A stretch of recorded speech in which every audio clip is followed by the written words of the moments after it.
Previous video में हमने अब तक डायरेक्टिंग की इम्पोर्टेंस एंड एलिमेंट की हैं। आज की वीडियो में हम मोटिवेशन, उसके कॉन्सेप्ट, उसके फीचर्स को करने वाले हैं और आगे आने वाली वीडियो में हम थ्योरी के बारे में डिस्कशन करेंगे। तो मोटिवेशन को समझने के लिए पहले इसका थोड़ा बैकग्राउंड समझ लेते हैं।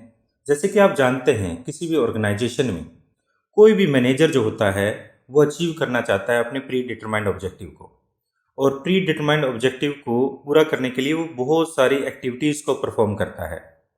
उन सभी एक्टिविटी में वो दो प्रकार के मीन्स को इस्तेमाल करता है, जिसमें है ह्यूमन फैक्टर ऑफ प्रोडक्शन और non human factor of production, जैसे कि मशीन, मटेरियल एक्सेट्रा। तो इस बात से ये तो बिल्कुल क्लियर हो जाता है कि ह्यूमन फैक्टर की प्रोडक्शन के अंदर बहुत ज़्यादा इंपॉर्टेंस है। बट प्रॉब्लम ये आती है कि ह्यूमन फैक्टर जो है बहुत ही ज़्यादा कॉम्प्लेक्स होता है, क्योंकि वो सोच सकता है, विचार कर सकता है। तो एक मैनेजर किस तरह से उसको यूटिलाइज करेगा जिससे कि वो मैक्सिमम उसकी एफिशिएंसी का इस्तेमाल कर पाए और मैक्सिमम आउटपुट जनरेट कर पाए। तो यहाँ पर ये क्वेश्चन होता है कि वो किस तरह से ह्यूमन फैक्टर को एफिशिएंटली इस्तेमाल करे। जैसे कि आप इस डायग्राम में देख भी पा रहे हैं, एक पर्सन की एफिशिएंसी डिपेंड करती है दो बातों पर। पहला है ability to do a certain work. क्या एक पर्सन में एक पर्टिकुलर वर्क को करने की एबिलिटी है या नहीं, कहने का मतलब उसके अंदर नॉलेज है या नहीं, वो स्किल्ड है या नहीं। अगर नहीं है तो उसे क्रिएट किया जा सकता है एजुकेशन से, ट्रेनिंग से। मीन्स टाइम टू टाइम हम उसकी एबिलिटी को जनरेट कर सकते हैं। दूसरा है willingness to do a certain work. क्या एक पर्सन उस एबिलिटी को, उस ट्रेनिंग को, उस स्किल को इस्तेमाल करके वो काम करना चाहता है या नहीं। नॉर्मली यहीं पर ज़्यादा प्रॉब्लम आती है। तो इसे भी क्रिएट किया जा सकता है मोटिवेशन से। आपने एक लाइन सुनी होगी, poorly motivated people can nullify the soundest organisation. अगर एक इंसान पुअरली मोटिवेटेड हो, एक एम्प्लॉय पुअरली मोटिवेटेड हो, तो वो अच्छे से अच्छे बिजनेस को खत्म कर सकता है। तो मोटिवेशन हम कैसे करें? मोटिवेशन करने के हमारे पास दो तरीके हैं। हम उसको मॉनेटरी इंसेंटिव्स दें या फिर हम उसे नॉन मॉनेटरी इंसेंटिव्स दें। मॉनेटरी इंसेंटिव का मतलब यह है कि उसे कुछ ना कुछ बेनिफिट दें जो मनी के रूप में हो, अल्टीमेटली मनी के रूप में हो। दूसरा नॉन मॉनेटरी इंसेंटिव, कहने का मतलब वो इंसेंटिव जो पैसे के अंदर नहीं है, बट कहीं ना कहीं वो एक वैल्यू जनरेट करते हैं जिससे कि हमारा एम्प्लॉय मोटिवेट हो जाता है। तो देखिए हमारे पास मीनिंग ऑफ मोटिवेशन। जब भी एक पर्सन कुछ काम करना चाहता है तो उसके पास हमेशा ही कोई ना कोई मोटिव जरूर रहता है। मोटिव हो सकता है वो अपना नाम बनाना चाहता हो, या फिर वो पैसा कमाना चाहता हो, या फिर कुछ पावर लेना चाहता हो। तो हर चीज़ के पीछे कुछ ना कुछ मोटिव जरूर होता है, और ये मोटिव ही एक पर्सन को बार बार प्रेरित करता है, मोटिवेट करता है किसी काम को करने के लिए। बट काफ़ी बार कुछ लोगों के अंदर सेल्फ मोटिवेशन नहीं होता, तो ऐसे में उनको एक्सटर्नल मोटिवेशन की जरूरत पड़ती है। तो यहाँ पर एक वर्ड आता है मोटिवेशन। मोटिवेशन जो है वो एक पर्सन के अंदर वो फीलिंग जनरेट करता है कि उसे काम करना चाहिए। मीन्स एक कह सकते हैं एक पर्सन को रियलाइज करवाना, कि उसका मोटिव रियलाइज करवाना, जिससे क्या रहेगा वो और ज़्यादा काम करेगा। तो ऐसे में यहाँ मोटिवेशन जो वर्ड है वो मोटिव वर्ड से आया है।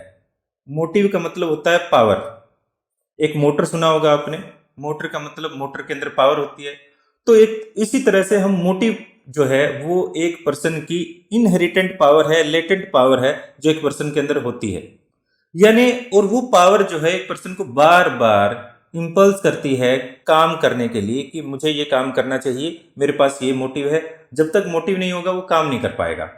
इन ब्रीफ ये कह सकते हैं कि एक पर्सन को रिकग्नाइज की जाती है, रिकग्नाइज करवाई जाती है उसकी नीड, क्योंकि वो पहले से जानता ही नहीं था।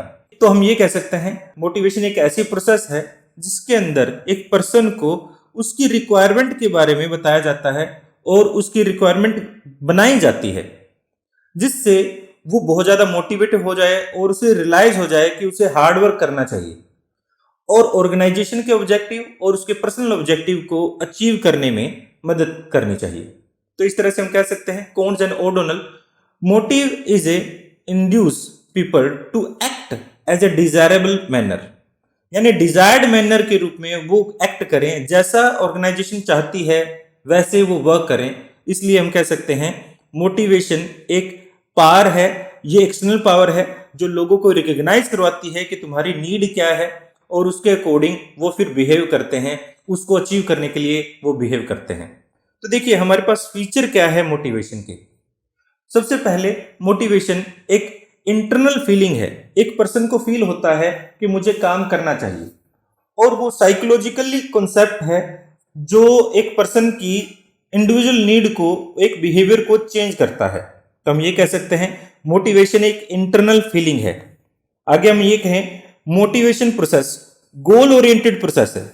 जो पहले एक जो पर्सन था उसके पास कोई मोटिव नहीं था, वो क्यों काम कर रहा है, पैसे के लिए काम कर रहा है, सिर्फ लाइफ में थोड़ा सा खाना पीना ही चाहता है, बेसिक रिक्वायरमेंट को पूरा कर रहा है, तो वो बहुत ज्यादा वर्क नहीं करेगा। हम उसको रियलाइज करवाते हैं कि वो और क्या क्या कर सकता है जिससे उसकी नीड जनरेट होती है, और वो फिर इंटरप्राइजेस के लिए और खुद के लिए, दोनों के लिए वर्क करता है। तो वो अपना पर्सनल गोल भी अचीव करना चाहता है और ऑर्गेनाइजेशन के गोल को अचीव करने में मदद करता है। तो वो गोल ओरिएंटेड बिहेवियर क्रिएट कर रहा है यहाँ पर मोटिवेशन। इस तरह से हम ये कह सकते हैं मोटिवेशन जो है वो गोल ओरिएंटेड बिहेवियर को बनाता है, जिससे कि ज्यादा से ज्यादा प्रोडक्शन एक्टिविटी को पूरा किया जा सके। अब यहाँ पर एक बात और ध्यान देने वाली बात है, फीचर के अंदर ही आप देख पा रहे हैं motivation can be either positive और नेगेटिव। मोटिवेशन दोनों ही प्रकार का होता है। एक पॉजिटिव मोटिवेशन का मतलब है कि हम सही काम करने के लिए मोटिवेटेड कर रहे हैं, और नेगेटिव मोटिवेशन का मतलब है कि हम गलत काम करने के लिए मोटिवेटेड कर रहे हैं। एक आतंकवादी पर्सन भी मोटिवेटेड ही होता है जहां पर वो अपनी जान पर खेल के लोगों को मार देता है, और एक सिपाही भी मोटिवेटेड ही होता है जहां पर वो अपनी जान देकर लोगों की जान बचाता है। तो इस तरह से देखा जाए तो मोटिवेशन जो है वो नेगेटिव और पॉजिटिव दोनों ही है। तो हम इसे कह सकते हैं दो धारी तलवार है, कि ये कहने का मतलब एक तलवार के दोनों ही सिरे, दोनों ही तरफ तेज धार है। एक दिशा में जा सकती है जहां वो पॉजिटिव काम करे, दूसरी दिशा में जाएगी तो वो नेगेटिव काम भी कर सकती है। तो हम ये कह सकते हैं जो मोटिवेशन है वो पॉजिटिव और नेगेटिव दोनों ही वर्क करती है। उसके बाद मोटिवेशन एक कॉम्प्लेक्स प्रोसेस है। ह्यूमन नेचर ही बहुत ही कॉम्प्लेक्स है।